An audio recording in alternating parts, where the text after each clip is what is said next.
recording. Okay, we're recording. Hey. Welcome, everybody.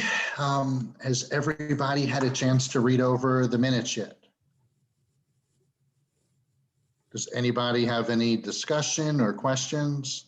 Move to approve the minutes as written. Do I have a second? Second. Second. Any discussion? One more time, just try. All in favor, please raise your hand. Make it easy. It's unanimous. Anyone opposed? 0. 2, 4, 6, 8 zip. Yes, Mary. Okay. I think she was just raising her hand. Okay, she's just raising her hand. Hello. Do we have anybody for public comment today, Barb? If no public comment, then Debbie, you're up. Board members report. Okay, well, I'm going to make it short and sweet because I know we have a guest here, Bonnie, and I want to make sure that she has enough time to speak to you and answer every question. I will say that today I sat in on a diversity dialogue, which is the 3rd or 4th one that we've had in the district, you know, showing people how we need to really think about our words and what that does to people, which has really been good. I also attended a 2-day conference in Mission Hill. It was a finance conference. And I thought that was really great how they explained everything in detail on our budgets and that we haven't received the 3rd calculations from the state yet. So we're still working on the 2nd one, and then we're going to get the 4th one, omitting the 3rd calculations.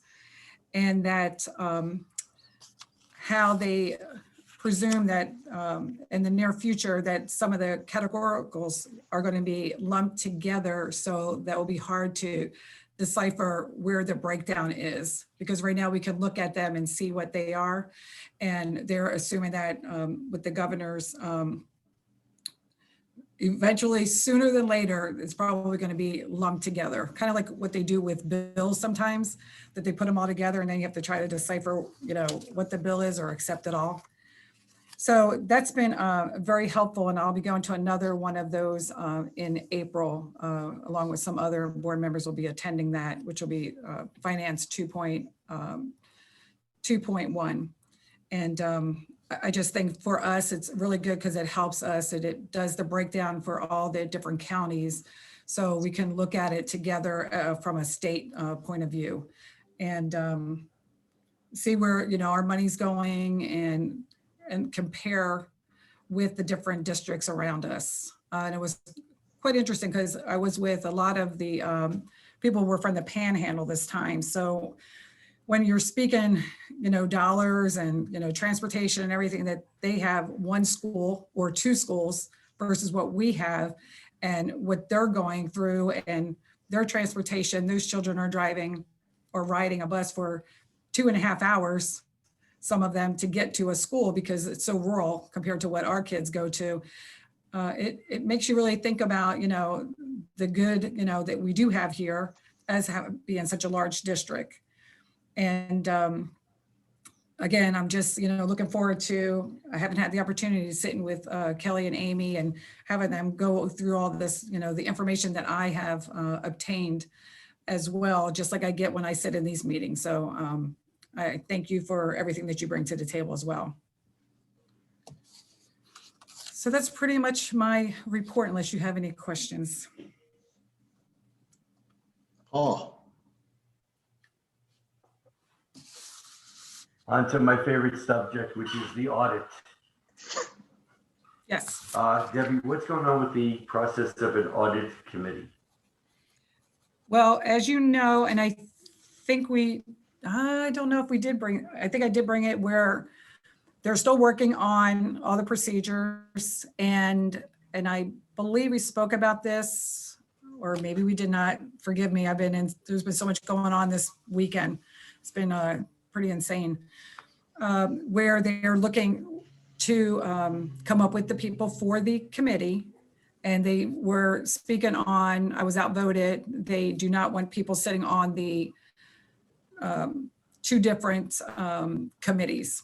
So if you're sitting on finance, they would not want that same person to be sitting on the audit committee, which we're still having conversation, because to me, we have to make sure that if we can allow that in other committees, that we should be allowing that to take place in an audit committee and a finance committee. And I think they're being foolish, and I'm more than happy to go on record. The qualifications to sit on Finance Advisory Committee make the vast majority of the members here the best qualified to sit on an audit committee. Granted, I don't think any of us would love to leave Finance Advisory, but I think it's important that the financial minds within the committees that were appointed by the board, at least one or two of them end up on that audit committee. And if it means resigning from Finance Advisory to meet that guidance, so be it. But otherwise, they're going to be picking and choosing from the community, and they may not get the right talent pool to serve on that audit committee, which is no disrespect to this committee, but a lot more important than the Finance Advisory Committee is that audit committee. And Paul, I will tell you, that was my argument, because I do sit on this and I do hear what you all have to offer and the expertise in that matter. So that was my argument with the fact of who will be sitting on that committee, because I still feel if I, as an individual or as a board member, if I want to choose somebody from this committee, there should be nobody should tell me I cannot pick one of you. And so I know we're going to have further conversation with that, but that's where it was left at the last time, where I think I was the only person that disagreed on the fact of having somebody sit on two committees. Well, I'm not even suggesting sitting on two committees. If one of the names on this committee is brought up for recommendation to audit committee, they have to make the choice. Do they want to serve on the audit committee, or do they want to serve on Finance Advisory? I don't think there's an issue of resigning from one committee or the other, but they shouldn't exclude any member of the Finance Advisory Committee from sitting on the audit committee because we just so happen presently to sit on Finance Advisory. There's a same thing with the sales tax group. We couldn't sit on the sales tax group and sit on Finance Advisory. There are former members of Finance Advisory who no longer serve on this committee who will put on that sales tax committee. Correct. So it's kind of exactly the way you just stated it. So when that time comes, that would be a decision that would need to be made by the individual people, whether they want to sit on this committee or that committee, if it stands the way it is right now. Okay. And I've also seen the information or lack thereof being provided by RSM. I can't tell what they've accomplished other than percentages of their interview process and documenting. I have no idea what their program is, what they're looking at, what they're doing, how they're assessing the risk of what they're looking at. I can't make heads or tails of what they're doing, under whose marching orders they're doing it. Thank you. And I'll make sure that I bring that to their attention when I speak to them next. Okay. Thank you. No, thank you, Paul. I appreciate you. And with that RSM, the dashboard that you had provided us shows that field work was supposed to, and testing was supposed to be accomplished by the last Friday. Was that completed? Is that 100%, or is that? Sean, I don't have, I haven't received that update yet on that. But you're correct. It was supposed to be completed. So I will send a follow-up with them. It's timing, it's what's in the work program and what the risk analysis was and those types of things that I think is important for our committee to understand. Got it. Thank you. Anybody else have anything to add? I did have something I wanted to add. Debbie, when I came and gave my chair report, I did bring up, as you saw, why would we turn down experts from this committee? With that, would it be beneficial if this committee made another recommendation on that so that it's brought up at the next chair meeting again? That would be advisable. And then I can definitely bring it to the board as your liaison, sure. I'm looking at it going, we have people that serve on committees. We struggle to fill the committees as it is. If you have somebody that's an expert that has a history in audits, all different types of audits, we have CPAs, we have some serious experts that have served here and that still do. Why would we even consider not giving them a shot when you can't fill the seats to begin with a lot of the time? And we struggle. We've gone down to where it was 4 of us on this committee at one point. And then we jumped back up, you know, at the renewal at the end of the year, but it happens. Would that help? Again, remember, it's not that a person from this committee could not sit on it. It's a person on the committee could not sit on both committees, is the way the conversation is heading right now. So whatever you wish to bring before as a group, I definitely would bring that because I'm speaking as an individual when I'm speaking on your behalf, but my thought process of how I believe that you all should be able to be on both. But if you are coming as the committee and having me say that, I think that's stronger because the committee is stating that. All right, what's the reasoning for like the conflict between? Well, the two? from some comments that were made is that we need to give people in the community, other people in the community, the opportunity to serve. And sure, but do they have the expertise and the knowledge that is needed for that committee is one thing, because that's going to be imperative that we have that those people in the right place. So that was a huge part of it. And some thought it was like a conflict of interest where I don't see how that would be because it's two totally different committees. It's not a conflict of interest in my opinion. Right, But I didn't I know that I either. do understand opening it up to like a more individuals who might want to participate in the process. That makes sense if we do have people like that. Right. If we have the people that qualify, sure. And Paul? Yes, Paul. Yeah, I guess where my biggest concern is going to come in on this one is it's very easy to pick members of the community and audits Sorry? can very easily be led down a rabbit hole and become the source of witch hunting. And that's why you need to have people understand what financial is all about, what an audit is all about. And it's not about political retribution. It's not about, I don't like Dr. Atkins, so we want to carve out an audit plan to go after Dr. Atkins. And I know I'm on Sure. public record. I'm making sure that I'm on public record for this. That is not what audit's about. Audit is an independent process to assess the risk of the entity or process that they're evaluating as of a moment in time, period. So I want to make that very clear. And I'm one of the strongest proponents of an internal audit function. I've been involved with the Institute of Internal Auditors for close to 30 years. And I've seen audits go the right way and I've seen audits go the wrong way. And I'm very concerned that this audit process can go wrong very quickly because it's not appearing that the board understands what the role of an internal audit is per internal audit standards, which an RSM has to operate under. Secondly,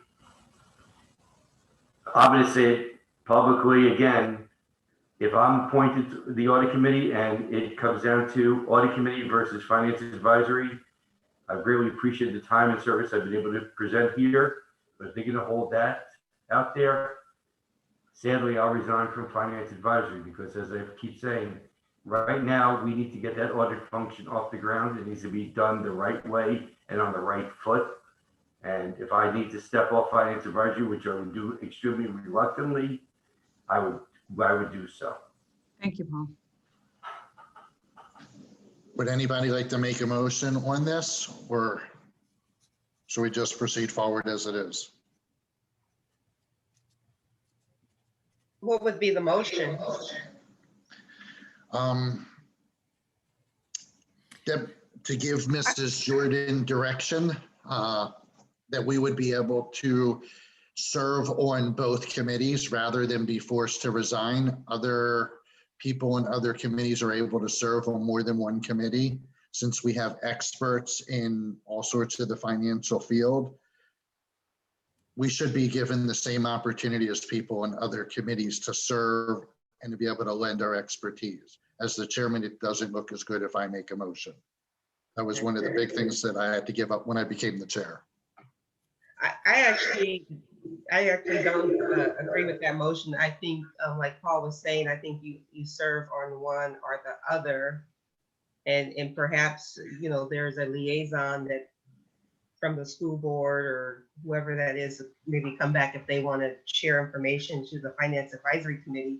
But I think it's very important that the school board or whoever, when they come up with the committee description and as well as qualifications for this role, and being that it's a public entity, it would be open to anyone in the public, including the Finance Advisory Committee. And as it's open, I think they'll be welcome to apply with the understanding that they'll resign from the Finance Advisory Committee. But I know it's done on other committees, but I wouldn't say it's a conflict of interest, but I don't see the need to really serve on both. And that's just my opinion. Now, is this something that's open, like this committee, where we apply or a board appoints specific people for the new audit committee? The board will appoint, just like we do for all these other committees. Oh, I So see. we will- The applications we are will be- presented and then the board approves it. I see. Correct. So we, just like we appoint for all the committees, we would have like hopefully we have a criteria of what they should have. And then we would be the person that would appoint them. So there are 7 of us. So we would appoint, each would appoint one person. Would it be possible for this committee to review the draft committee description just to provide input? Yes, of course. Yeah, for the audit committee, sure. Yeah. Mhm. And I think I did send that to Barb. Did I not, Barb, send that to you? The audit committee? The audit committee information? Did I send that to you? I don't remember seeing that. Okay, let me look at that and I'll send it to Barb and then she can send it out. If that's Okay. okay with you all. Okay. There was some information in either the last minutes or the last summary. There, I'm staring at it right now. I thought I sent it. Oh, really? Okay. Sorry. I think it was the both. It was RSM Right. and that together. Right. Oh, Okay, yes, thank yes. you. I thought maybe I was The losing 2 my mind. attachments. Yeah, okay. So yeah, you can, welcome to look at that and email me your recommendations would be great. That would be fine. And then we can add that, at least I will have that for conversation.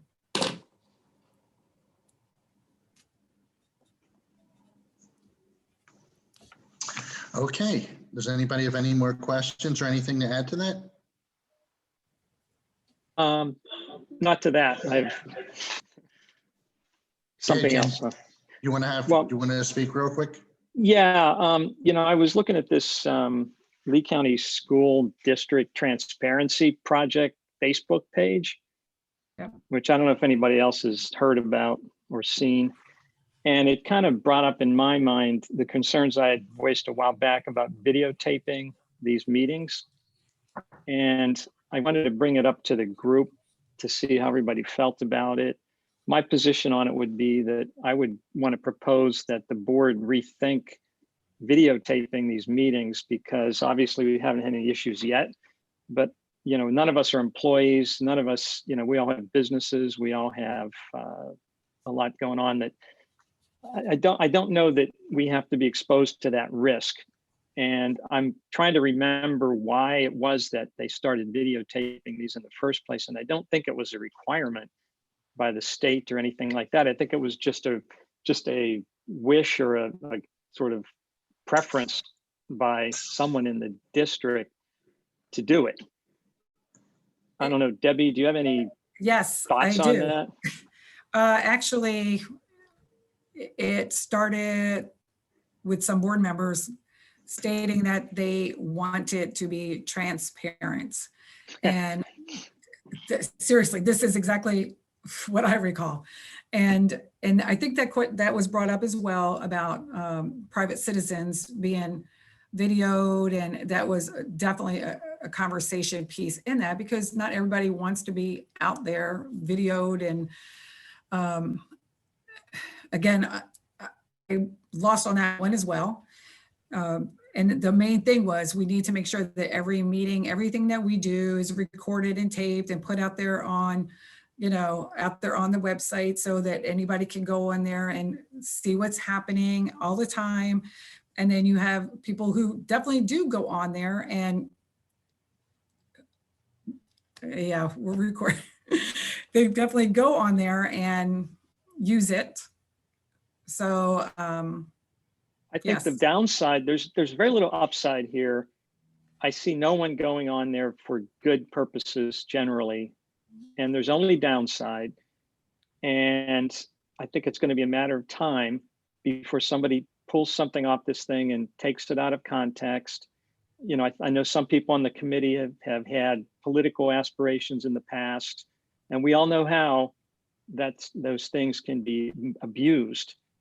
And it would be my preference, and I'm asking the rest of the committee that we put forth a request again to the board in light of some of the more recent things that have been going on in the media, things that are going on with this Facebook page, that they reconsider the videotaping of these meetings. I mean, these are open to the public. Anybody can come to the meeting if they have an interest. Correct. I think that should be sufficient. We have minutes are published. They can read the minutes. I don't think it's necessary to videotape them. And I would take that to the board in a heartbeat. You all have to recommend it, and then I'm the conduit to get it there. So you put it down, I'll take it to them. But I Do I do hear a agree. motion? It's getting a little Well, bit crazy. Let me just add, and then I'm going to make the motion, but I would add that I think that the way things are going, it's going to inhibit our ability to get better people to be on these committees, not just our committee, but all the committees. Well, So, Ken, I will tell you, there was a concern when the conversation was happening way back. Well, it's probably been a year ago or so, almost 2 years now, that it would probably prohibit people from saying what they really thought and really working towards the goal, and everybody just being very mindful of everything that they say. So are you really accomplishing anything? So I definitely hear what you're saying. And as I said, I'll be more than happy to take it and present it to the board. it's not like we're actually making decisions, we're making recommendations here. Recommendations, So, correct. it's to have this transparency requirement be so stringent, to me, it seems to be overkill. So anyway, my motion would be just what I discussed. I would make a motion that we recommend the board reconsider the videotaping of all of the advisory committee meetings with recommendation that we cease doing it. Colin Williams, I second that motion. Do we have any discussion? Paul, I know you're up next. Having gone through this process, and I was one of the strongest objectors to this, what we're being put through, I don't see the board changing their mind. So I think at the worst case, what we need to do, I apologize, at the worst case, what I think we need to absolutely do is they need to always put a timestamp on the bottom. And if the timestamp is embedded within the video, somebody can play the game of manipulating words that came out and taking things out of context, so it forces somebody to say what happened at 4:18 and 25 seconds, and the video starts at 4:18 and 26 seconds. I think that's the only battle we may win with this. I don't see the board backing down. We took a very strong position about a year and a half ago, and it fell on deaf ears. And there hasn't been a change in board membership for that to have changed in their minds. So whoever came up with it and pushed it through, I don't think they're gonna back down on this. I agree. I'm 100% behind Ken and Sean. I'm not thrilled about having to guard my words during these meetings. I don't think anybody is. We're volunteers. The board should be recorded. They have E&O coverage through the district. We don't. So if we say something, we leave ourselves open to a lot more scrutiny and at our own expense, as opposed to a board member saying something inappropriate. Joe, did you have Well- something to say? I guess I was interested in understanding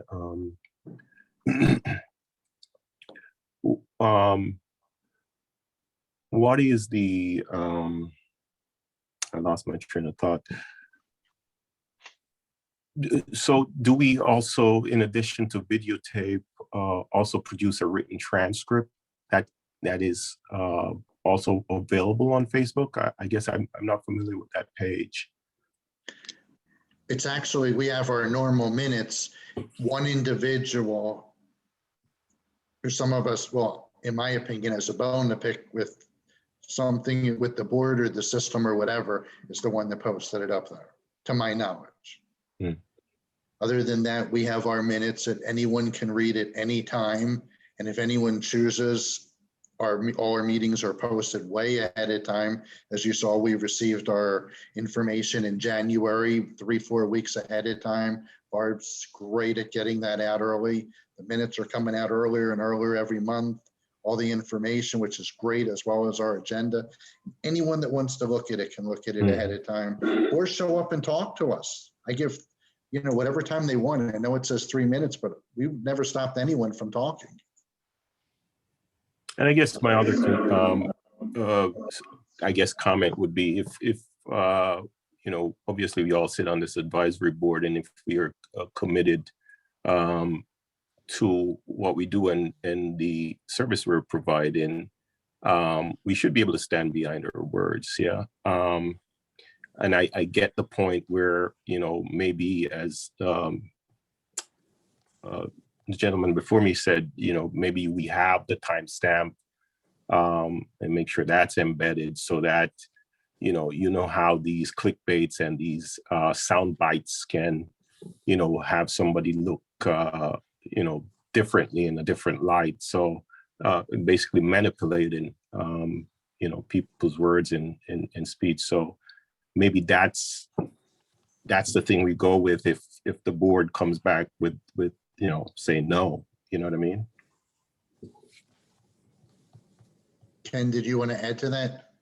I'm sorry. No, I don't think so. I was just going to clarify. I don't think anything was put on that Facebook page about us or anything. I don't want to, but it's just that that exists out there, and it kind of set me off as to, my understanding was that what they were saying was they published the names and addresses and salaries of district employees. And I don't know if anybody wants to comment on that. I don't know much about it, to be honest. But again, I'll just go back to say that, we all have businesses, we all have other jobs, our real jobs actually, and I think that, we shouldn't be put in a position of, having something put out there that, would be inappropriate or embarrassing or whatever. And Joel, just for reference, Ken was not speaking about a Facebook page that belongs to the district. It was an individual's personal Facebook page. Oh, I see. Just so that, because I think that you had possibly thought it was one of ours. It has nothing Yes. to do with us. I see. I heard that there was addresses of employees. There was, from what I heard, there was some serious identifying information, and that's not acceptable. No matter who it is or whatever their reasoning, I just don't find that acceptable. Yeah, John, sorry. Mary Yeah, Ann. and that's what, obviously there's a bit of nefarious activity there, and it wasn't, I don't think all of that information would be shared with the district and public, and it was shared out with people's personal information. You know, I think of domestic abuse. I think of police that have publicly incarcerated someone that now have their addresses out in public, which are protected under public law. So I would be interested to find out. And, you know, look, I don't have a problem in being recorded, but I do have a problem with being manipulated and taken out of context and made to look, you know, something that I wasn't. And I think the timestamp is one way of correcting that. But if we are providing minutes, we are providing the transparency of the committee, and we are meeting all of our public records requirements of a public meeting, then why the videotape to be put out there as a tool to be manipulated, and especially if it is not being used by the public for public consumption at all. If 3 people look at it, and it's usually board members that look at it, why are we doing it? It just, you know, my reputation is not worth that risk. Daryl, Mary, can then Angela. Angela Sorry. speak? Oh, sure. Angela, you want to go first? Fine. Yeah, I just wanted to, hi, everybody. Wanted to comment on what occurred. So all the information that was contained in that gentleman's Facebook post is public record. So there was no misapplication of the law. There was no, you know, data breach. There was no, it was legally, you know, public record. And to Sean's point about being exempt, the employee has to fill out a form and request the exemption. There's no way for the district to know if somebody's former law enforcement or if they're a victim of domestic violence. You know, they have to be proactive in requesting that they be exempt. So in the case, what you know, kind of some rumblings out there is there were some people that are on the list that never requested an exemption. And so as a result, they were on that list because they never proactively filled out the paperwork. Unfortunately, in the state of Florida, it's such a broad public record that all of that information that was put out there, it's all public record. And I would say also to your point, I'm not sure, because you all serve on this committee, if you have given your address, your phone number on some form somewhere, it's also public record. So I would say to you that if you are someone who believes you are due an exemption, that you would complete that form, because it definitely is a challenge to getting citizens such as yourselves, most of you, to participate. Just what you're talking about, the videotaping, but it is the public record laws are definitely on the side of the requester, not the the requestee, if you will. So I just want to caution all of you relative to that. And I'm certainly happy to answer any other questions you might have relative to that. But is the statute is 119? Is that the statute? Is that right? Yes, ma'am. Yeah. Florida Statute 119. Mary? Yeah, I worked with the state of Florida, so I understand about the information that's so available to the public as an employee, and also the restrictions to it, like if your husband is in law enforcement or whatever, certain restrictions. However, I think we've kind of gone overboard with the videotaping, and it's not necessary. And I agree with Ken that is as long as we have it on record, it's an open meeting to the public. People are notified they can come and have public comment. It's not necessary. And so why we're going overboard, I don't know. So I endorse what Kim said. Do we have any more comments or? do we- I would just add that Paul mentioned that maybe they're not going to change their mind, but I think time is right now, at this time, they might change their mind based on what's just occurred with this this Facebook page and the I wouldn't call it leak of information, but like Angela said, it's all out there, but this guy is determined to put it all together and make it easy for people to access it. And he's Right. obviously at And- fault. And there's never an intention, obviously, he's misusing the information. He Right. actually isn't even the one that made the public record request for the information. It was somebody else that gave it to him. And he's threatening to put it all back out there again in another 10 days. I mean, so he's just, you know, he's a disgruntled former employee. And, you know, just take that for what it's worth. I just want to make sure I have the motion right. It's recommend the board reconsider the videotaping advisory meetings. Right? To protect the people on the advisory committees as well. And I would just add, in light of the recent difficulties with misuse of public information. And there was something also that Paul mentioned regarding the timestamp. I wouldn't even go there because I wouldn't Nope. give him, don't give him an out. I mean, you know, that's like a fallback position. Okay.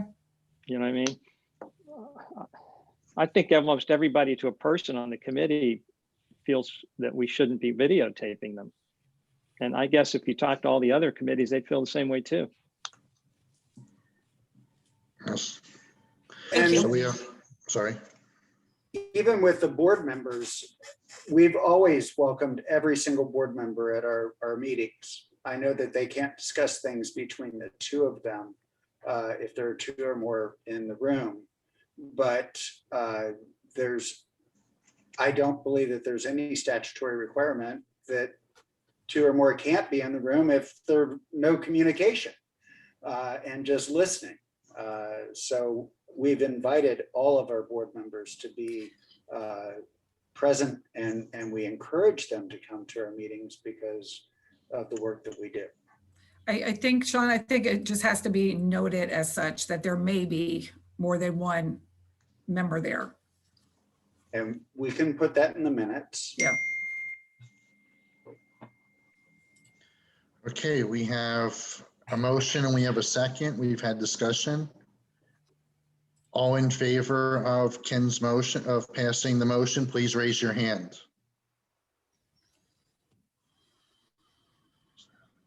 So we're 7, Tamika's not here, 7-0. Does she count since she's not here? Or 7-0-1, abstain? Yes. We're not allowed to abstain. So she's 0. You had 7-1? No, I counted 8. I did too. Vote against? Daryl, I don't think you counted yourself. I didn't count myself. Okay, There we go. sorry. 8-0. And should we wait 8-0-1? until Tamika returns? No, I think we have overwhelming at this point. Okay. Okay. Next up would be Bonnie, unless we have something else. Did I miss anything? No? Bonnie, you're up. Okay, hello, everyone. Give me just a moment. I have a bunch of kids in transit, so I'm just checking my text messages. Sorry about that. Okay, so good afternoon, everyone. My name is Bonnie McFarland. I'm the Director of Insurance and Benefits for the school district. Some of you I am very familiar with. I've seen you in this forum before, and some of you are new faces to me. So hello to those I have not met, and hello again to those who are returning. I was asked to come today to talk about the district's insurance, specifically the medical insurance, which is a large component of the district's budget. And I was going to share my screen, and then I got a pop-up that says the host disabled that. So I'm not sure, Barb, if you or Kelly are the host but I do have a PowerPoint that I would like to share. Try it now. Okay.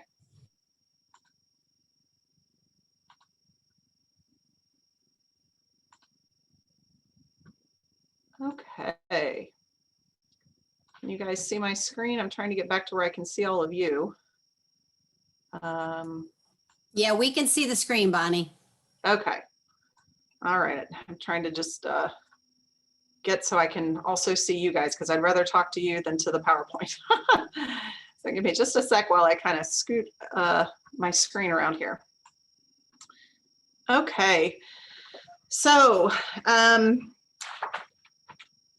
the first thing I wanted to do was actually kind of ask Kelly to step in here for a quick minute to talk kind of about where we are relative to the budget as we look at FY22. Okay, so I just want to let you all know that FY22, and I know we've said in the past, the budget, doesn't look like it's a good year. It really doesn't look like it's going to be a good year next year. From things that are coming out of the legislative session and the talk that's going on, it's very clear that education is not a priority right now. One of the things, the governor's budget was just released, I believe, last week, and we're going to present that to the board next week. But in the governor's budget, he's recommending looks like about a $12.9 million increase for Lee County. While that sounds like a lot of money, when you take into consideration the things that have to happen, it's really not that much. First of all, during negotiations this year, and I think Bonnie may be touching on this later in her presentation as well, the board agreed to increase the district's portion of the health contribution. And so that's going to cost us $7.8 million next year. So you take that from the 12.9, it doesn't leave that much. The state's also made it very clear that they are going to continue to increase the amount that the districts have to put in for FRS in order to fund the state retirement. They have not set an amount, but I have to assume that the amount will be the same as it was this year, which would take about another $7.2 million for just that FRS increase that it's going to cost us. And right there, we've already eaten up whatever the governor has put in the budget plus some. So it doesn't look like there's going to be a lot of extra money for the district to do things next year. So I just want to kind of put that out there. We'll have a more in-depth discussion next week with the board at the board brief or board workshop on Monday, the 22nd. If you all would like to watch that, you're welcome to. Kelly, quick question. The 7.8% increase in healthcare increase in healthcare contribution. Is that because of rising costs in healthcare, or is that to put towards dependents? That is because of the rising costs, and in order to keep our plans where they were without making any adjustments and downgrades to the plan, or so that employees do not have to contribute to the plans, that was what the board put in so that we could keep it going at the same level that we have right now. Have we bidded it out at all with an RFP like it's been recommended a few times? I think Bonnie's going to go through all of that information in her presentation. Okay, thank you. Okay, thank you, Kelly. All right, so as I mentioned at the beginning, I know some of you are new, so we're going to talk just a little bit about the plan itself and how it operates and how it's managed. And so the first thing is the management and oversight of the employee insurance, which includes the medical. Most employee insurance is employee paid. The medical and a $20,000 life insurance is the only portion paid directly by the district with district funds. So the different components of the management and oversight of the insurance is the Insurance and Benefits Department, which I'm the director of. Aon, who is our broker consultant actuary for the district. That particular item did go out to bid, and Aon was again the successful proposer. We have an insurance task force, which I'm going to talk about a little bit more when I have a slide for each of these going forward. But the insurance task force is a requirement of our collective bargaining agreements. It's in Article 13 of both of our collective bargaining agreements. There's also a component to union negotiations, our union contracts with both TALC, which is our teachers union, and SPALC, which is our support union. And then we also have to follow the guidelines of the district procurement process whenever we take items out to bid. So this is the district team that assists in working on all things related to benefits. It's myself, Karen Cooley, who's our coordinator. We have 3 benefits specialists, Lisa Scholerman, Lori Saxty, and Melanie Ernst. We also have a person who handles insurance billing. Insurance billing is done for retirees who are allowed to stay on the health plan per Florida statute. It's also done for any employees who are on an unpaid leave of absence. As our broker consultant actuary, Aon is an international company. I'm not sure if you're familiar with them, but there's quite a bit of information for you on this particular slide. And we are part of Aon's public sector Florida group. And so you can see there the people who provide support to our district through their broker consultant and actuary services are Jonathan Anderson, who is the Vice President of Public Sector for Florida. Sue Graham, Nadia Elmanayer, Amanda Brook is our actuary. And then we have Phil Danucci, who assists with pharmacy items. And we do have some legal consulting services as well. And then you can see here, they have a whole host of national people that we tap into when we do work on particular procurements. They assign subject matter experts who work only in that field. So for example, I do apologize, I have a ringing phone. For example, we went out to bid a few years ago, or actually last year, for some services, and Aon provided a consultant who specifically worked in that area of benefits, not just benefits as a whole, but the specific area of benefits that we were bidding out. And this is a very impossible slide to read of all the stuff that Aon does on our behalf, which I pretty much outlined for you guys just a moment ago. Then we have the insurance task force, which I mentioned earlier. It is a 16-person committee. The committee itself is required by Article 1303 of the collective bargaining agreements. We do have monthly financial task force, or I'm sorry, wrong, financial advisory committee. This is insurance task force. I'm getting you guys crisscrossed. Sorry about that. We do have monthly insurance task force meetings. They are the first Thursday of every month, and the plan performance is reviewed at every meeting against our budget and then the projections that are going forward in the spend year to date. We also evaluate plan design alternatives, and those are explored and recommended annually. This committee also provides the members who sit on any procurement committees that are done as we're procuring benefits. And you can see here, I've taken some snippets straight out of the collective bargaining agreements as to the purpose of this committee is to explore alternatives, improvement, changes, and specifications to the existing insurance programs. And the parties also agree to use the interest-based process. So within the interest-based process, if a majority, you have to have, if requested by a super majority, I'm sorry, the 7 is the 7 and the 8 that are in there are literally the line numbers that when I copied and pasted. So I do apologize for not taking those out. But if requested by a super majority of TALC or SPALC bargaining units, then the process stops. So if we're trying to get something recommended to the board and TALC or SPALC don't want something moved to the board, then they can block it, and which requires us to continue to negotiate. So this committee is a subcommittee of bargaining. So we utilize all the same processes and principles that we use in bargaining. It's an interest-based process, and we do have the ability, everybody has to either be agreed or can live with it in order for something to move forward. These are the folks who sit on the committees. As you can see, we have principals, we have our chief financial officer, we have our director of payroll, myself, and Karen Cooley and Heather Parker from my office, Dr. Pruitt. And then we have Agnes, I can never say her last name right, so I won't try, who is a Schedule N employee or non-bargaining employee.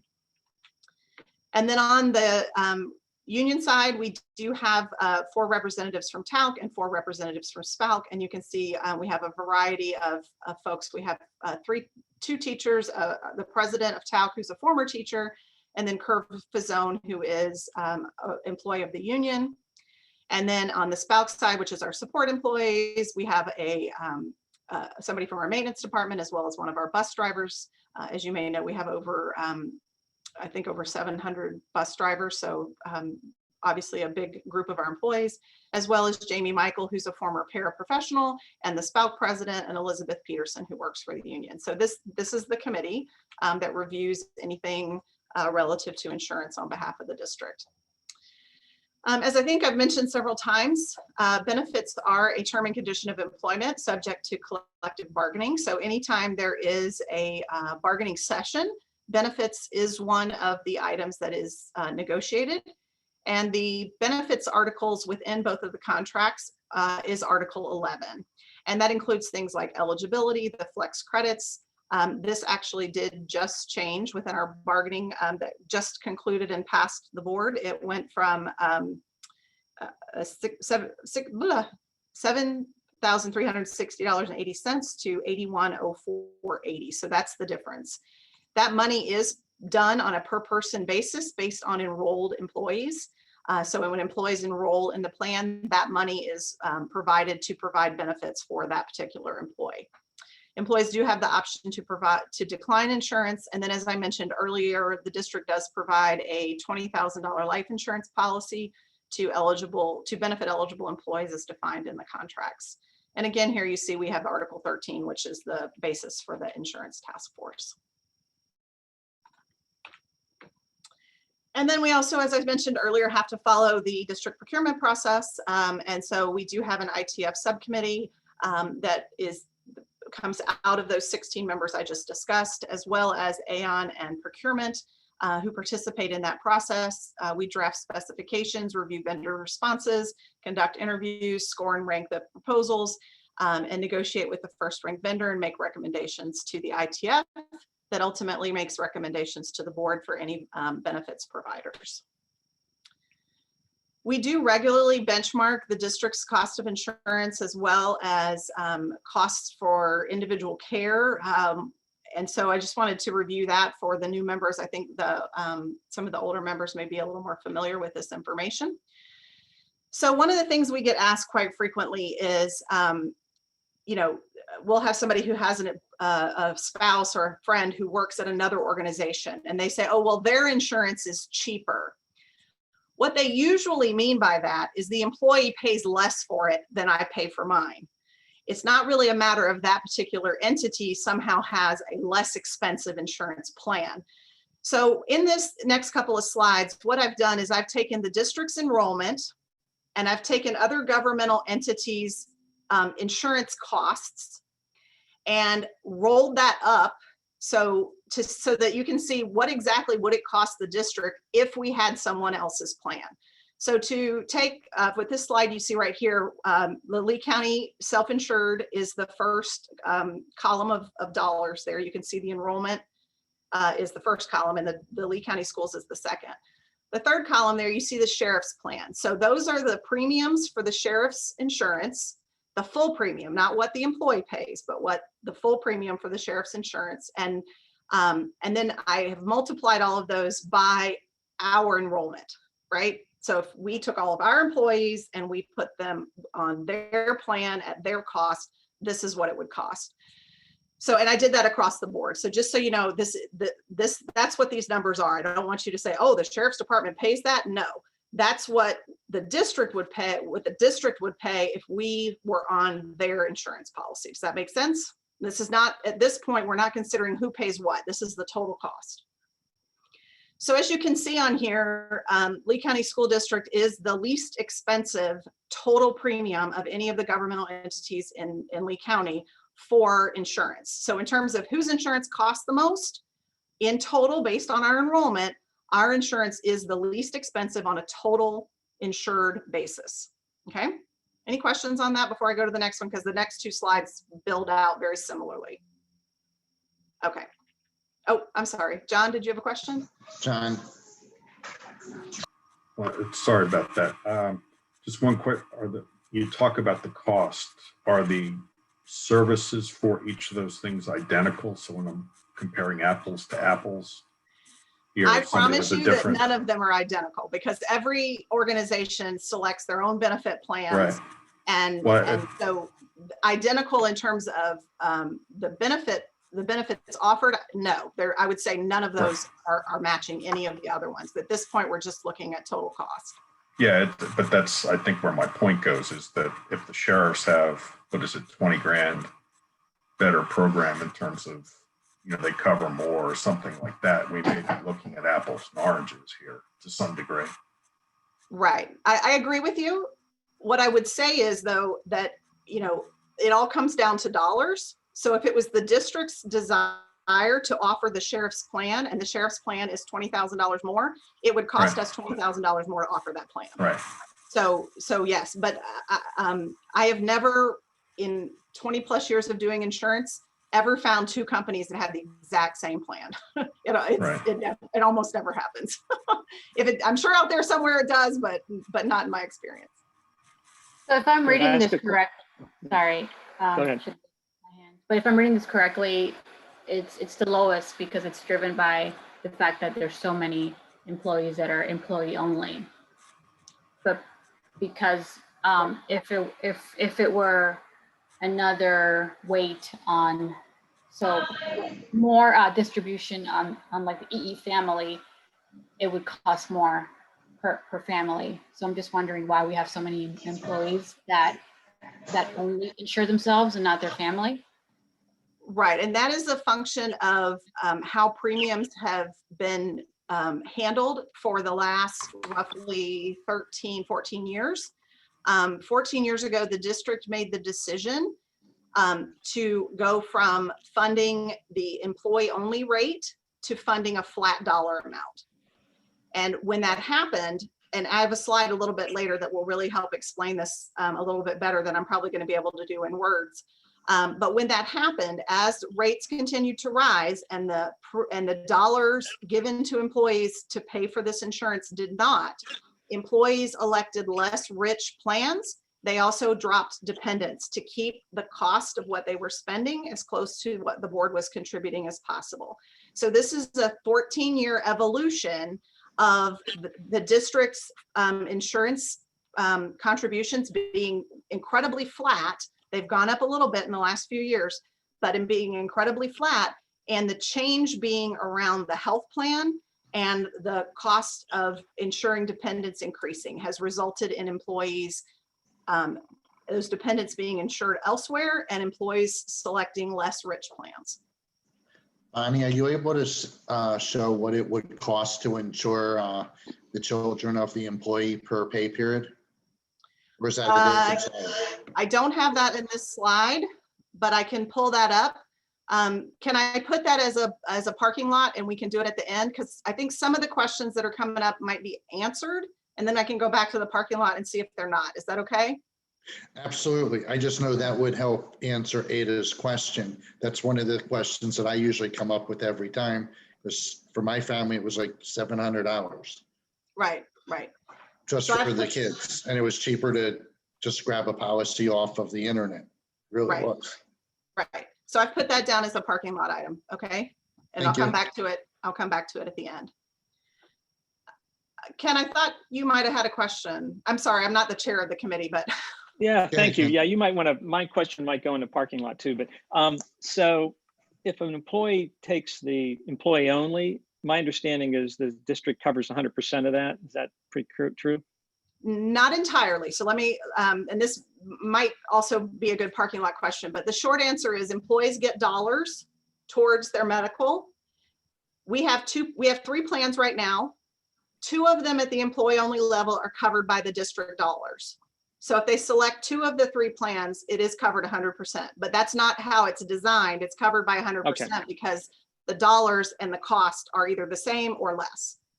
The 3rd plan is a buy-up plan. So the employees would pay at the employee only level for that buy-up plan. Right. So then the follow on to that is that no family or children are covered by the district, basically. The way I think everybody looks at it is the district kind of pays for the employees, but doesn't pay for the families. And so my understanding is that when the employee is told their gross salary, that gross salary figure includes the district's contribution to health insurance. However, if the employee elects not to take the health insurance, they don't receive those funds. Correct, And- because that's a bargained item. Yep. Right. And so my question is, I can see a lot of scenarios where the employees may say, look, I'd rather be on my spouse's plan. Yeah, I've got to pay for it, but it's a better plan. It's a cheaper plan, but I don't have the money to pay for it. And why don't we give, and I know there are insurance rules and regulations regarding cafeteria plans and whatnot, and I'm sure you guys have looked at it, but why don't we give them the cash in their gross pay and give them the ability to either contribute it to the district's plan or to use it elsewhere? So that gets more into a payroll finance question. I do know that a little bit of the short answer is anytime we give employees cash, it becomes taxable income. Kelly, I saw you unmute. Did you want to comment on that? Yeah, plus what we bargained with it this year is that the money that's not used for that employees choose to go outside and do a plan, and they have to prove they have a plan because we still have that requirement that they have to be insured. That money is then put back into the fund that would have paid for it, and it's used for other purposes such as raises and to cover other district expenses because they're not getting a benefit from our insurance. So that's, the funds are put back in the district. Or to say another way, those funds don't end up in the health fund. They end up back in the general fund or whatever fund that particular position is funded out of. And that was negotiated by the union? It was part of the negotiations. It's gone both ways, back and forth. It's gone into the insurance it's gone into the insurance fund. And this year we negotiated it back out of the insurance fund to stay in the fund that would have done it in order to cover other things such as employee raises and things like that. So. But that was part of the union negotiation? Yes, because it's the pot of money. So we get a bargaining authority. I'm the chief negotiator for the district. The school board gives us authority for a certain pot of money. And as part of all of that, the union, they negotiate where they want to be with it, and we try to get where we want to be. And where we landed this year was the people that are not going to accept the district insurance, the value of that would go back into the big pot. So it would allow for teachers and other employees to get a higher raise because of that money going back into the pot. So the people electing not to take coverage from the district end up sharing their money with the entire pot. And that's one way to look at it. Yeah. Yep. Okay. Bonnie, I do believe there's a portion that they actually get to keep. Am I mistaken on that? $25 a check. That To they can use cover for other. if they want to do, they want to get the, the vision insurance or something that maybe is not otherwise covered wherever they're getting their other insurance. Okay, thanks. Okay, so this again was the total premium slide. So this is just looking at the gross total premium. So the next two slides are going to break down what's paid for by the entity and what's paid for by the employee.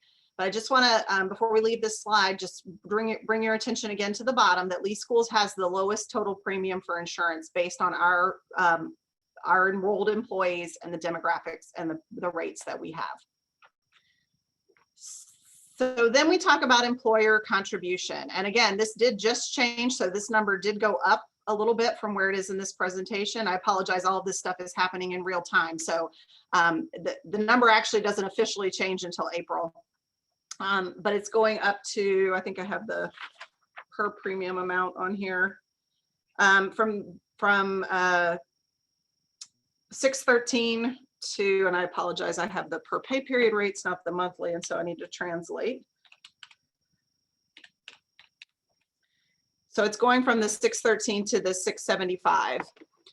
But you can see on here, when you look at what the employer is contributing and you look across the chart, again, the first is the district's insurance, and this is just their contribution rates times our enrollment. So this isn't what they're actually paying. If you go out to those entities' websites, they're going to have different numbers, but this is their contribution times our enrollment. And you can see on here that the district is by far the lowest in terms of what is being contributed on a total basis by the employer. And a lot of that does have to do with what you were talking about earlier about the family and children rates basically not being covered. So again, the line on the bottom here, the employee has the lowest employer contribution of these entities for insurance. And then the next slide is where we kind of put the two pieces together. So this is the total premium row from 2 slides ago. This is the total employer contribution from the last slide, and you can see what the total employee contribution is based on the difference between the total premium and the employer contribution. So the reason that the premiums for the district are so high is not a function of the insurance plan itself being expensive, but the difference between the cost of the insurance plan, which is the lowest in Lee County, to the employer contribution, which is also the lowest in Lee County. So those two things together mean that Lee Schools has the highest employee cost for insurance, which is some of what you guys were talking about a minute ago. Okay. And I know the fully insured, self-insured conversation was had the last time we were here. So here's some information that I was able to gather regarding the size of different groups, as well as whether they were fully or self-insured. The one that's probably jumping out the biggest to you is Hillsborough County. Don't know how familiar you are with their financial situation, and I'm not familiar enough to comment beyond it's bad. So I've been told that the reason that they are fully insured is because they cannot afford to make the switch to self-insurance. It's not a decision that it's the best idea, it's the only option they can afford. So I just wanted to share that with the group. And if anybody knows more about Hillsborough County, wants to share, I have no objection, but that's pretty much the extent of what I know about their financial situation, especially relative to their insurance. And we touched a little bit on this, but I'll go ahead and walk through kind of the specifics. So the benefits, which includes the medical insurance, as I mentioned earlier, is the term and condition of employment and subject to the collective bargaining. And here's the references in the collective bargaining agreements where you will find those items. And as you can see right here, the board contributes $8104.80 per year for each employee who is enrolled in the medical insurance. So that piece is bargained and is then kind of bargained at the bargaining table and then given to the insurance task force and the insurance and benefits department to purchase the best plan available for the money that's being provided.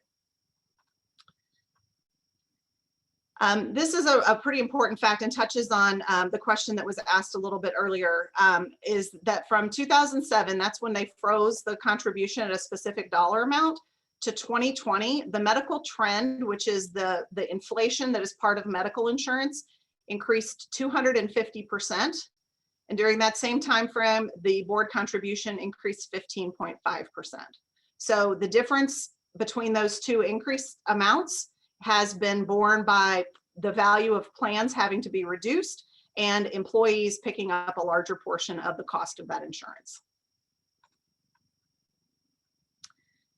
And this is just kind of a graphical representation of that. So this line here at the bottom is what the district has contributed on a per person basis towards insurance. And you can see, I told you it has gone up slightly in the last number of years.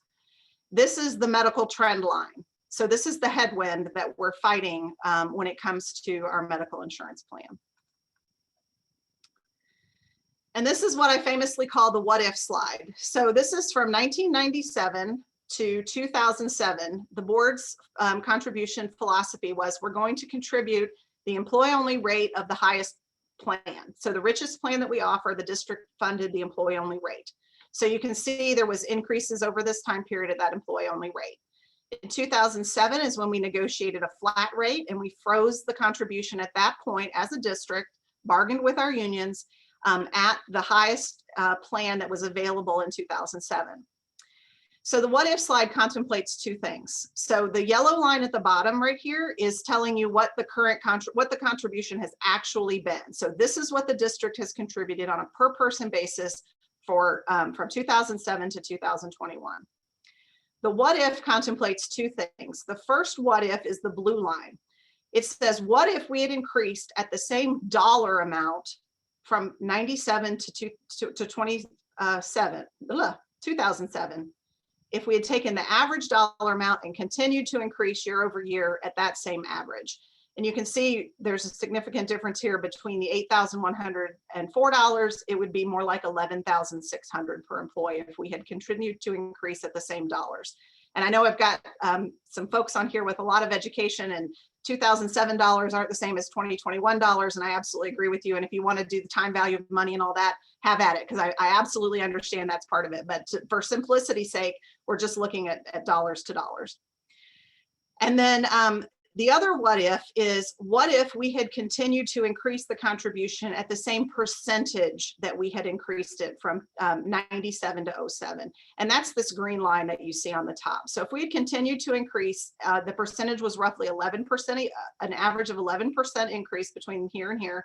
If we had continued to increase at that rate, the employee contribution would be over $27,000. So this is just to kind of show you how the money would have worked out if we had not made the change as a district that we did in 2007. So one of the other things we do in the insurance and benefits department and with our partners in the ITF and Aon is we work on a number of cost reduction strategies, specifically around our employee wellness program and our strategic plan design. So I have a couple of slides on that. So these are some of the plan design changes that we have made. And when we make plan design changes, it's the reason for the plan design is to allow employees to get good care that they need and to address some of the data that we get from our Aon partners relative to how people are using the plan, where we are ranking against ourselves over time, as well as book of business relative to different indicators within our health plan. So these are some of the changes that we've made. And we've done it with the goal of providing employees good access to care at a good price point. So I think I covered this one last time we were here, the covering of Cologuard. So we were below benchmark on our employees receiving preventative colorectal screenings. And we wanted to increase that because those types of cancers are very undetectable unless you're doing some sort of testing. They're also very expensive and can be very life altering. So by including the coverage of Cologuard in our plan, we have allowed employees to have another option to get screened for employees who may not be getting screened at all for that type of a cancer, and hopefully catching things earlier, which in healthcare dollars means we're paying less for them long term. The other one on here that I want to highlight is that we have made the teledocs and the minute clinics at a $0 copay for our 2 PPO plans. Our third plan is a high deductible health plan, and we're not allowed to do that under that plan. So that's the federal regulations around a high deductible health plan. But employees can utilize telemedicine through Teledoc. They can also visit the minute clinics. There's 3 of them in the area, and they pay $0 to do this. So the idea behind this grew out of a couple of different things. One, the request from employees who want someplace quick, somebody they can call on a planning period or a lunch break to deal with whatever minor medical situation they may be having. And then the idea, there was a big drumbeat around the 2010, 2012 area about about having employee clinics. And because they could see people right away, it would be $0 cost to employees. And we investigated all of that at the time, and it was not financially viable. It would have increased costs by about $3 million per clinic that we implemented. And this was a way for us to provide that $0 copay in an employee clinic setting, but without having to shoulder the burden of actually operating an employee clinic. We're also looking at, we're constantly looking at opportunities within our health plan to see if there's ways we can save money. So one of the opportunities that we looked at last year that we decided not to move forward with because the finances were not enough in our favor to make the change was around our imaging services. And when we looked at a vendor who would manage some of our imaging services for us, and we looked at the contracts that they had with their imaging companies, and the reality in looking at all of that turned out that we are already getting a pretty good overall spend on our imaging. And there wasn't a lot of savings available by switching and utilizing this company, which would have required pre-authorizations and things like that that we knew employees wouldn't like. So employees would be less happy and we wouldn't really save any money. It didn't make a lot of sense. So we abandoned pursuing that particular opportunity. An opportunity we're currently exploring is with Hinge Health. So Hinge Health is a MSK, stands for musculoskeletal. And they're using some really interesting technology resources to assist employees with receiving physical therapy. And so we're currently evaluating those opportunities and the potential savings that they would provide to the district. I also mentioned we have a very robust wellness program. We do have 2 district employees who are committed to providing our employee wellness program. And these are a list of the different opportunities that are provided by our employee wellness program. And these programs have paid dividends in terms of true dollars. So when we hold a class, like I have on here, nutrition classes, or we hold a challenge, like we just completed our zombie challenge, where we, which is a walking challenge where people get in teams and they try to race each other and beat each other virtually on a like a app that they have on their phone. We compare the health improvement that we receive out of these classes, and it's measured differently depending on the different classes. But we take the health improvements that come out of those classes and we use the national WellCOA data to determine the value of that health improvement. And so here's some of the health improvements that, so here's the total ROI that we look at every year for our health plan. And you can see that our ROI on the programs that we're paying for out of the district funding, which is a very small but mighty dollars that we have towards that, have saved the district several $1 million a year. The other thing that I want to note, this first bullet over here, we do have challenges and things that we do for which the district doesn't pay anything. So if your cost is 0, then an ROI is really not calculatable because there was no financial investment. But we do have other challenges such as our water challenge, sugar challenges, and health coaching that employees can take advantage of through our program. The other thing that's important to note with these dollar figures is that this tracks it as a 1-year savings. We don't track that over time. However, we know that there are benefits over time. So for example, we had an employee who participated in one of our nutrition program classes who lost over 100 pounds and went from being a severe diabetic to being off of her diabetic medication. She has maintained that weight loss for 7 years. So while we counted that in the year that she had that dramatic weight loss and came off her medications, we counted that as an ROI for that particular program for that particular year. The reality is we have reaped the savings of her not being a diabetic for all 7 years that she's now not been a diabetic. So I say all that to say these numbers are, I think, very impressive, but they're also understated.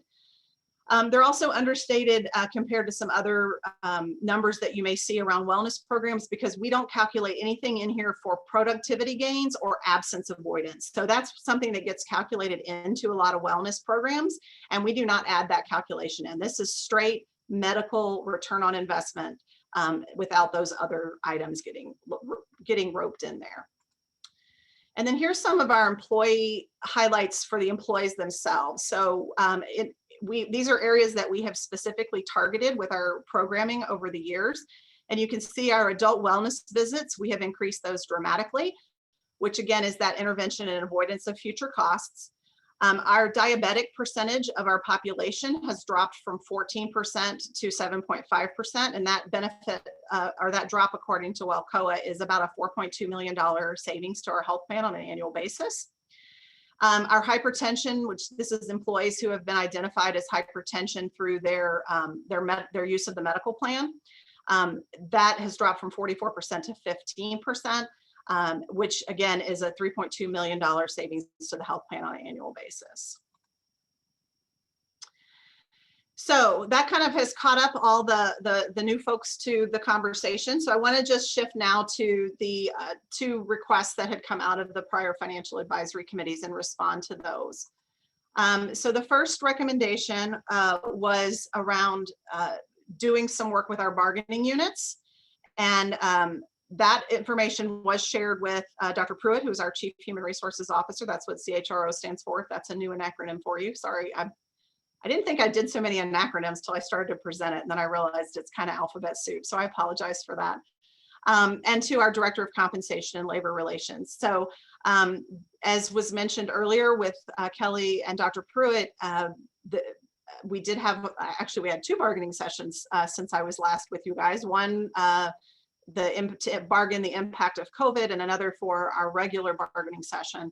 And there was discussion obviously around the district's health plan and spending. And there was a decision by the committee, by the bargaining teams, that we did want to put some of that money towards the health plan so that there would be no changes this year. As you all know, I don't have to tell you the impact COVID's had on people in the last 12 months. And it was the feeling of the bargaining committee that the last thing anybody needed was changes to their health insurance or increased costs of their health insurance. So that money was put towards those to keep them flat. Any questions or comments around this discussion item before I move on to the next one? Yeah, was when you surveyed the employees, did you discuss with them whether they would like to receive the funds in their check to be able to have more portable spending of the insurance dollars? Angela, I saw you unmute. Did you want to respond to that? Yeah, so no, that was not an option that was presented to all employees. We had to be very careful for us to go out directly to the employees with certain options it's a violation of bargaining laws. So everything has to be done through that process. I thought maybe it'd be more like a focus group or like just a sample, I don't know if you can do that. Well, I mean, yeah, relative to the people that are involved in bargaining, but that's only on the employee side. That's probably about give or take 30 to 35 people that are non-admin, right? That are on the employees, the non-management side. Right.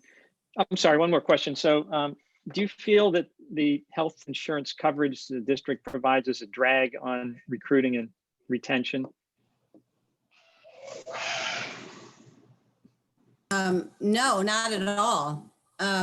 Where the rub comes is to what Daryl always talks about, and that's the family coverage. And the problem is that when given a choice, the union doesn't support putting the money into covering the families who have children. They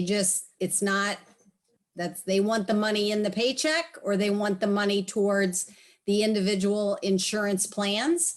And the only other way you can address it is if if the district puts in more money, but that's still negotiable too. So it's a non-starter with, we discuss it and it comes up because occasionally we will have, or actually I can't think of any year we haven't had bargaining members who do have young children. But when we put all the facts and figures in the numbers, because when you're talking about an employer as large as we are, it's a lot of money, and they want to see it in their paycheck. It's incredible. It's not a drag because, man, if you have a family, if you have a teacher who has to support a family, that's $20,000 a year by the time they pay the family premium and they pay the $6,250 deductible. It's it's like 35% of their paycheck. We tell them to do exactly what Daryl does, and that's go out and get the insurance somewhere else. because we're, the problem is the money in and the money out, as Bonnie always likes to talk about. And that's, it's a huge expense. And so it just, and Well, it that's is a why, good yeah. insurance plan for the, for the individual employee. So. That's So kind if of I where I come back to, just we ought to give them somehow help them to be able to go out and get it elsewhere if we're going to tell them to do that. So if I could respond to Ken's question, I know Sean wants to jump in, but I want to Yeah. respond just to Ken's question real quick. So Kelly asked me as we were preparing for this, what would it cost if we just insured everybody at 100%? And I said, well, that's a very hard question to answer. I can tell you what it would be if we insured everybody who's currently enrolled. And that answer is about $13 to $14 million. But if we were to go out to employees and say, family health care is free, I would bet you a lot of money that our enrollment would go up. So that, that 13 to 14 million is just to ensure the people who are currently enrolled. And as we increase the board contribution and or decrease what the employee pays, the enrollment will increase. So that money that would then be paid towards dependent care would also increase. So I just wanted to put that out there as well. So if you let them keep the funds and use it elsewhere outside of the plan, do you think enrollment would decrease? Good question. So there's, Yeah. that's an interesting question. It would probably be,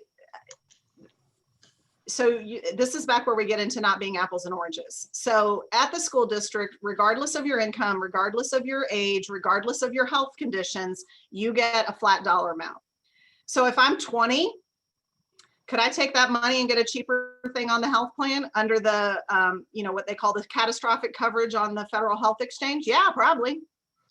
But if I'm 62 and I make, because I believe, if anybody's a federal health care exchange expert, I'll defer to you, but I believe the 400% of poverty line for a family of 4 runs out in like the 96,000 range.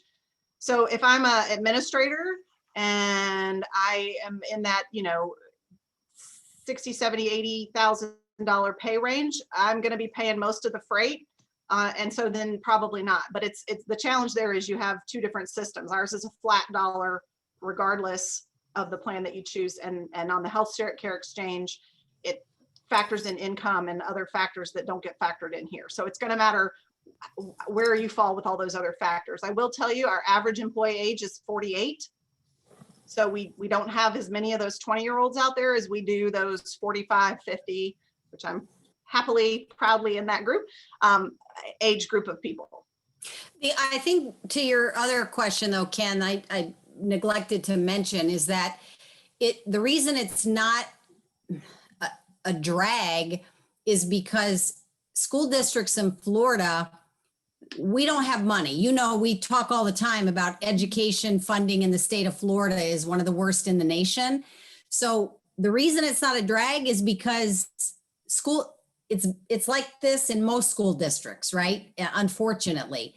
The reason you can look at the sheriff's department or you can look at the county or the city, they have more operating dollars because they have more funding sources and we don't. And this is why on top of that, there are, many districts who have an additional funding source for operational dollars, but relative to overall, school districts just don't have the operational dollars to be able to do what, some other government agencies are able to do. And that's assuming you're only competing with other districts for employees. Right. So you're competing with the entire job market. Well, right? then You're in competing that with Lee County, Yeah. Well, and I guess I always think about teachers because they're our largest number of employees with 6,000. So yeah, I definitely think it then let me re-answer that question. Not for teachers, but probably for other areas. Oh, my point was also that teachers can leave teaching or choose not to go into teaching. Yeah. Yes. And go elsewhere. And Yep. I'm not advocating to put more money into it. I understand the whole thing about money. I'm just more looking at, like I've said already 10 times, so I won't say it again, the flexibility. I just find it to be unfair that younger people get penalized. And I know it would be self-selecting if you let them go elsewhere, and probably the loss rates would go up because you'd skew a little higher and little higher risk that people would stay. But shouldn't they be paying then for that and not being subsidized by all the other people? I don't know. Anyway, it's kind of a philosophical. So Ken, I will say that the concept of a group plan is that we all subsidize each other. That's kind of the concept of a group insurance plan. Because, the year I had twins, I know I cost more than I put in the pot. The year before that, I didn't, and so there is cross subsidization in a group plan. And keep in mind something else that I told you guys earlier. We're required by state law to offer our insurance to retirees, required by state law. So we have about 600 or 800 retirees who also stay on our plan and cost our plan money. And yes, they pay the premium, but we're only allowed to charge them the district's premium. So those premium rates I put up, that's all I can charge a 90-year-old person who's on our plan by law. So that is another Medicare? place. Huh? Aren't they on Medicare? Some of them are, some of them aren't. It depends on, if they've met their requirements to qualify for Medicare, the 40, and where else they taught before they came here. Because if they taught somewhere else and took the retirement package here when they turned 62, they may not have had enough credible years in Social Security to qualify. We do offset if they have Social Security that is primary, and most of them do. But where we really get whammied with our retirees is our prescription drug medications. And Bonnie, correct me if I'm wrong, but if we just gave the employees the money and said you can go get your own insurance, are we not obligated by law to provide insurance to them? And if they choose to use that money for something other than insurance, we can be penalized very heavily by the federal government, like more than it would have cost us to insure them? Right. So what Kelly's referring to is the requirement under the Affordable Care Act, which was passed in, believe it or not, I know it's March 23rd of 2010. You can go look me up. There's my Jeopardy answer for the day. That law does require employers, and we're not exempt as a governmental entity, employers to provide health insurance to a specified number of employees who meet the requirements of the ACA. So there hasn't been a lot of guidance on whether or not giving them that money and letting them go somewhere else would meet that requirement. And also the taxability issue, which, if you give employees cash, that cash is taxable. Whereas a benefit, a deduction, yeah. I'm pretty sure that the law provides for them to go get elsewhere.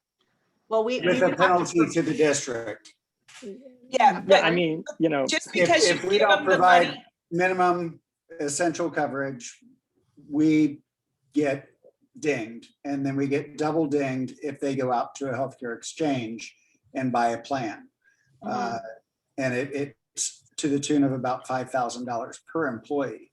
If you combine both of those together, it's $2,000 for the minimum essential coverage. Yeah, but I think if they represent, we have to fill a form out every year saying how many employees have coverage elsewhere, and make those representations under the act. So I think there are mechanisms in place to deal with that. But anyway, I'm sure you guys. I'd also like to ask, and this is regarding the self-insured plan, because I don't think that any movement has been made on even looking at fully insured plans.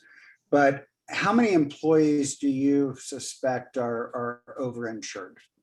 Meaning that they would be better off with taking HSA dollars and the high deductible healthcare plan that the district pays for, and the district contributes to that HSA to cover that deductible.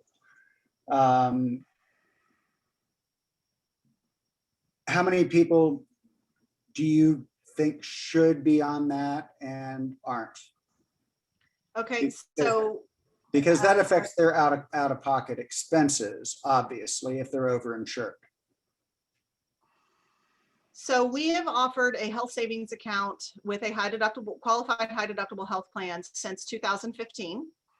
Let me grab my notebook real quick and I will tell you how many people are enrolled in that as of the last time we looked at the plan.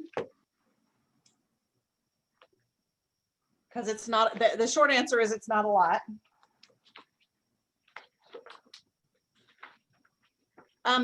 Sean, if I can pause that question for just a second and pull up, because this is kind of dovetailing with the question that was asked earlier that we put in the parking lot about the cost of the plans. So let me stop sharing my screen for a minute. Let me pull up those costs and then I'll come back and answer both questions together because I think they're really kind of two halves of a whole, if that's okay. All right, and I had another question regarding cost containment. Sure. We have a large public health system here in Lee County, Yes. Lee Health. Yes. Have we looked at doing contracted rates with them? As well as, I know, for instance, Louisiana has taken a public health policy of contracting out hepatitis C treatment. And they've done it under a licensing agreement where they pay a set dollar amount per year to have access to certain drugs, 100% that is cost covered. And it's more like a licensing than pay per transaction. Have we looked at those types of cost containment strategies to actually minimize our out-of-pocket self-insured dollars? Yes. So I'm going to put that on here. Let me just, I'm not really good at walking and talking. So let me get the screen up and then I'll come back and answer that. The short answer though is yes. Okay. Oh, and I'm seeing, I couldn't see the chat earlier. Oh, Paul said, my apologies, he had another meeting that he had to leave. Okay. Just so everybody knows where Paul went. Sorry, I couldn't see, when I'm presenting, I can't see the chat. I also can't unmute myself, so I just want to apologize for that as well.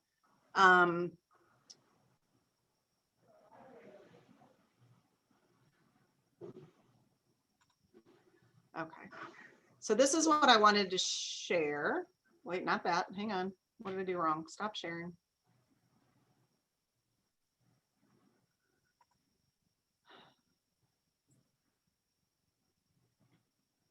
And the medical, this one. Okay. So can you guys see this plan over here where it says medical changes effective 4/1/2021? Okay. So this is to answer the premium question that I got earlier. And why I wanted to pull this up, Mr. Williams, before I answered your question, was to kind of let everybody see what we offer, because I thought that might be helpful to see as people are looking at the plans. So Plan 9520 and Plan 7419 are both PPO plans, and those are the more traditional plans that employees are used to. As I mentioned, the high deductible health plan with the health savings account, which is the bottom plan here, we began offering in 2015 to employees.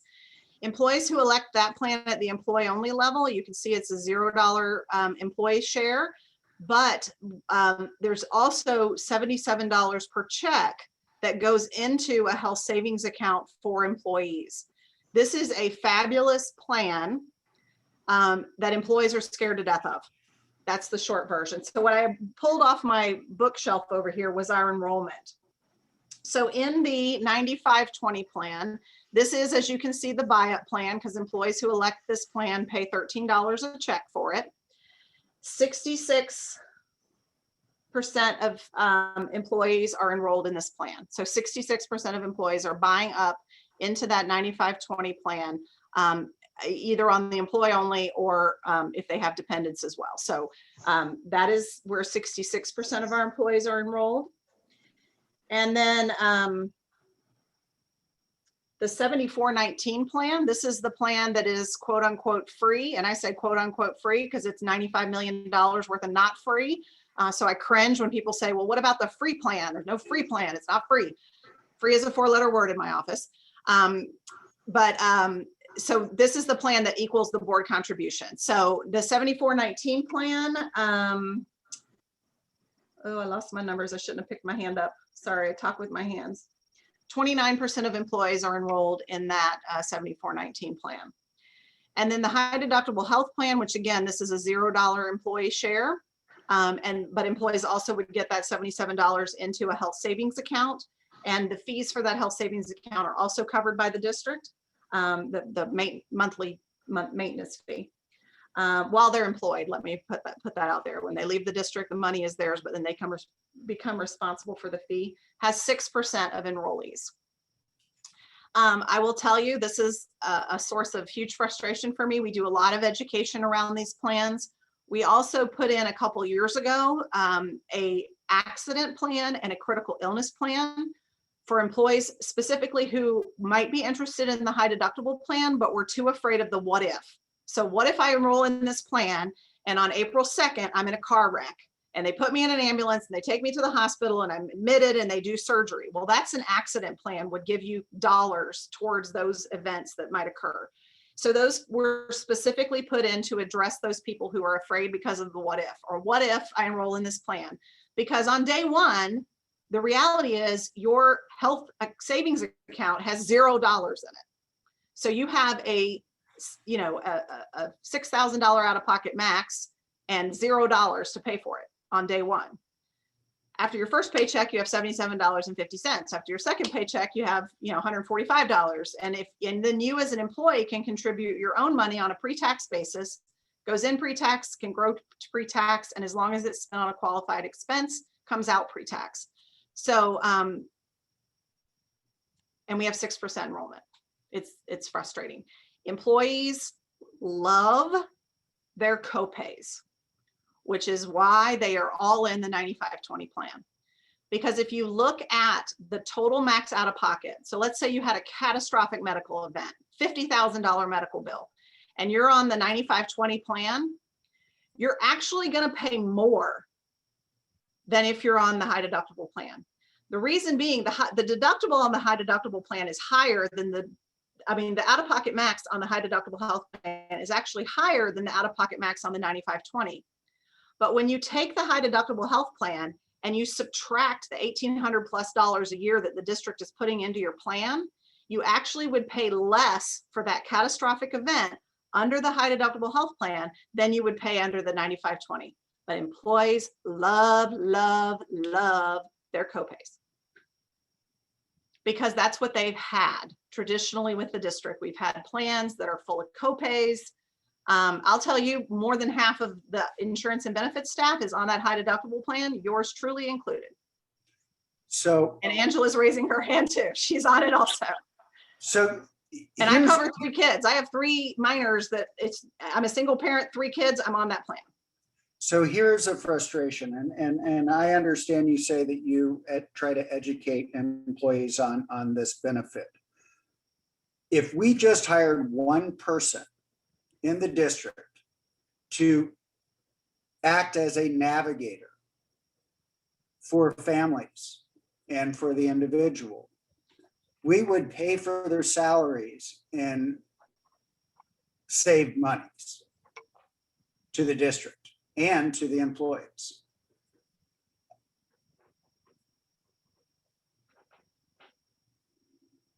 I think that if we have 5% participation in the best plan that you have. 6. Well, I took 66 plus 29 is 95 last time I counted, and then 5, but I'm sure that those are rounded off numbers to begin with. But 5 to 6% to have in that best plan that you have available, someone's not being educated properly. I mean, someone's not being navigated in the right way. I would tend to disagree. I mean, I work for an employer who does a really good job educating us on these plans, and the high deductible is always the least popular. And the reason that we've looked at this from a financial standpoint is because there's just more risk associated with this. and individuals and families are very scared and worried about medical debt. And I think that the copay plans are more popular because you can control more of what happens. There's less unknown, and whether it's right or wrong, I think employees, for the most part, and I can speak for corporate America, they're more comfortable where there's less risk when it comes to their insurance plans. Yeah, and I agree with you totally. And I have to say, Bonnie and her team, they go through every single detail with all of us, probably several times to make sure that we do understand. But there is that fear of the unknown. But yes, I have to give them props for what they do. Thank you, Bonnie. Thank you, Ms. Jordan. So Sean was speaking to, I think what we wanted to get to is we had asked about doing an RFP Yes. for the insurance, and the spirit of that RFP was to look for new creative ways to handle this insurance situation, not sort of a standard, just let's get a better price for whoever's managing the self-managed plan, the administrator. So I wonder, where are we on that? Okay, so that's actually, I'm hopping back over to the presentation. If I did this right, you guys are now looking at the presentation again, correct? Yes. Okay, so that was I have 2 more slides specific to that questionnaire.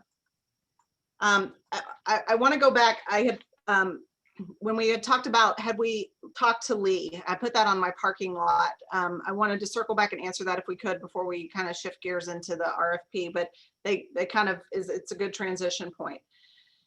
So the answer is yes. We have been in discussions and in talks with the Lee Health. I'm still ditching the memorial, sorry, I've lived here a long time. The Lee Health group. They actually launched a employer contracting for their own employees and a few other employers in the area, January of last year. So we were working with them and data sharing with them and evaluating the opportunity that is available.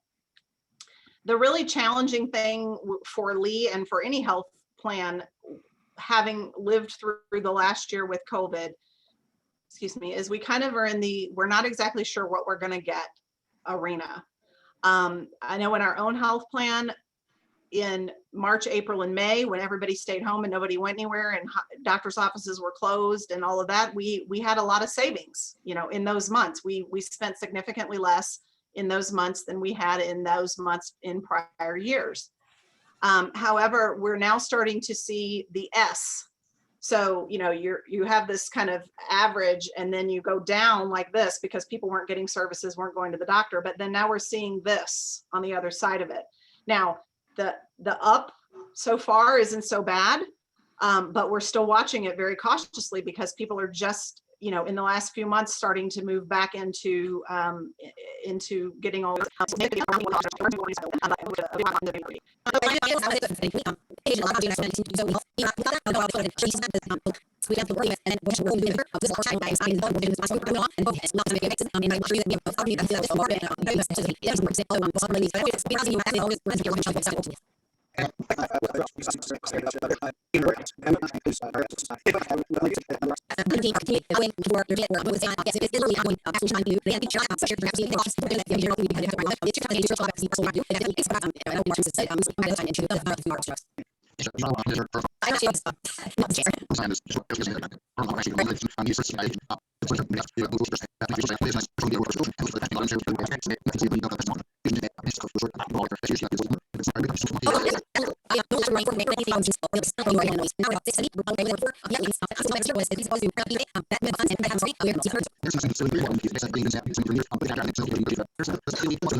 Okay.